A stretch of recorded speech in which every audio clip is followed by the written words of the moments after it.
చిన్న పిల్లలు ఆడుకునే ఆటల్లో కూడా నియమ నిబంధనలు ఉంటాయి. ఏమండి మేకపోతు గాంభీర్యాలు చూపించకపోతే ఎలాగండి? ఇది ఉన్నదే గడ్డం పీకుతేనే నోట్లో బొక్కుపళ్ళు వేసుకొని తిరుపతిలో అడుక్కున్న వాళ్ళ నుంచున్నవాడు. నోటి జోల్ అనేది మనిషి పతనానికి కారణానికి ఒక దిక్సూచి. చెప్తే వినేవాళ్ళు చేసేవాళ్ళు అయిపోయారు. జైల్లో దోమలు లేక రంభా ఊర్వశి మేనక కన్ను కొడతాను అంటే చూస్తాక కూడా గుర్తుపట్టలేకుండా ఎవరన్నా చూసారు ఇంకో పిచ్చోళ్ళని రాళ్ళు వేసి కూడా కొడతారు.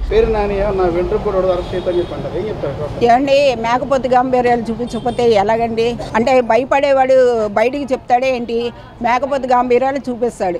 ఒక సీఎం అయ్యుండి అంటే మాజీ సీఎం అయ్యుండి ఎంత హుందాగా ఉండాలండి?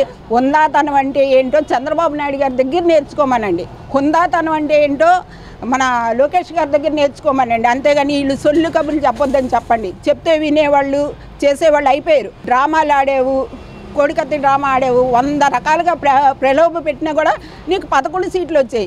ఇంకా అదే కంటిన్యూ అయ్యేవంటే అసెంబ్లీలో ప్రతిపక్ష హోదా కాదు, ముందు ఎమ్మెల్యేగా కూడా అడుగు పెట్టలేవు.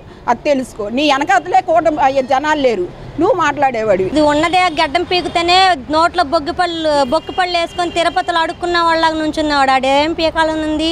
ఆడ పీకడాక వీళ్ళు ఏం పీకలేక వాళ్ళు వెళ్ళిపోయి దొంగచాటుకు నుంచొని ఇప్పుడు ఎక్కడ ఇన్కమ్ ట్యాక్స్ రైడ్ జరిగిపోద్ది అని చెప్పి గుండు గిండి గీక్కొని చూస్తాక కూడా గుర్తుపట్టలేకుండా ఎవరన్నా చూసారు ఇంకో పిచ్చోళ్ళని రాళ్ళు వేసి కూడా కొడతారు. కొద్దిగా ఆ మాత్రం ఫేస్ కనపడింది కాబట్టి ఆ నానియా అని చెప్పేసి పక్కకు తీసుకొని వెళ్ళిపోయాడు. ఇంకా ఈ రోజు అంటారా సినిమాలు లేక జబర్దస్తులు లేక జగన్కి జపం చేస్తూ చక్కభజన చేస్తే ఆ అన్నయ్య వేసేస్తారు, నాకు మళ్ళీ ఓటేదో పీకిచ్చేస్తాడని చెప్పి బాబు గారి మీద పవన్ కళ్యాణ్ గారి మీద బిల్డప్లు ఇస్తుంది. కానీ దాన్ని కానీ విజయవాడలో కాలు తొక్కితే మాత్రం విజయవాడ మహిళలు తెలుగుదేశం మహిళలు బట్టలు కూడా తీసి కొడతారు. గిక్కునేటప్పుడు పడతాయి. అసలు ఇంకా వీళ్ళు అన్పార్లమెంటరీ పదాలు తీసేలా అసెంబ్లీలో.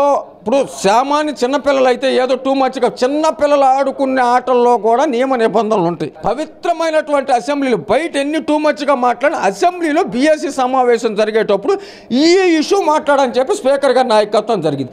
ఎవరింటికి ఎవరు బీగుతారు? మీ ఇంటికి మీకు బీక్కోవటానికి వెళ్ళి జైల్లో కూర్చొని ఇట్లాంటి మాటలు మా గతంలో మీరు ఆలోచించండి సారు. 294 అసెంబ్లీ నియోజకవర్గాలు ఉండి ఈ ఆంధ్రప్రదేశ్లో. పి జనార్దన్ రెడ్డి గారు అసెంబ్లీలో రాగానే త్వరగా నేను దమ్ముంటే ధైర్యం ఉంటే రమ్మని కాలు రగరేసేవాడు. అంటే మంచి పేరు గల నాయకుడు అండి. నేను పార్టీలుగా మాట్లాడతా.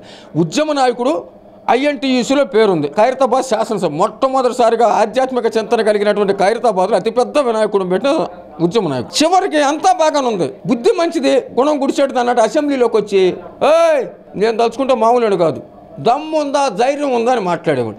చివరికి 2000 సంవత్సరం ఎన్నికల్లో విజయరామారావు గారండి సిబిఐ డైరెక్టర్ సాధు స్వభావంగా ఉన్నటువంటి వ్యక్తి చేతిలో ఓడిపోయాడండి. నోటి జోల్ అనేది మనిషి పతనానికి కారణానికి ఒక దిక్సూచి.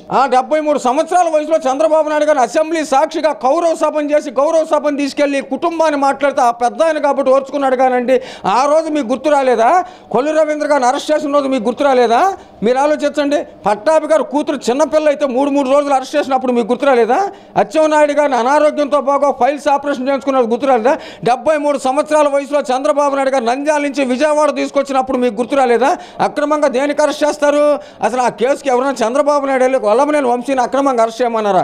ఒక దళిత యువకుడిని తీసుకెళ్ళి నీకు అప్రూవర్గా మారుతున్నాడు అని చెప్పి నువ్వు పోలీస్ స్టేషన్లో కేసు పెట్టావు. అంటే సామాన్యుడు వెళ్ళి అయితే పోలీస్ స్టేషన్లో దోమలు చాటినా ఈగలు చాటినా సాంబార్ అన్నం తినొచ్చు, కానీ రాజకీయ నాయకుడు ఉన్నవాడు 53 సంవత్సరాల వయసులో చంద్రబాబు నాయుడు గారిని మరి ఆ రోజు కొడాల నాని గారు ఏమన్నారండి? జైల్లో దోమలు లేక రంభా ఊర్వశి మేనక కన్ను కొడతాను అంటే ఒక మాజీ మంత్రి స్థాయిలో ఉండి ఆ 73 సంవత్సరాల వయసు ఆయన అంత చమత్కారంగా మాట్లాడొచ్చండి. అంటే మీరు ఆలోచించండి. ప్రజలకు ప్రభుత్వానికి మధ్య print media, electronic media, YouTube media, ఏదో సోషల్ మీడియా. మీరు చెప్పండి, ఆ పెద్ద ఆయన డీహైడ్రేషన్, రాజమండ్రి సిటీలో డీహైడ్రేషన్ ఉందని చెప్పి ఒక మాట అన్నందుకు జైల్లో దోమలు కొట్టగా ఏం చేస్తాయి అన్నటువంటి మాట అది సాక్షాత్ ఎవరు?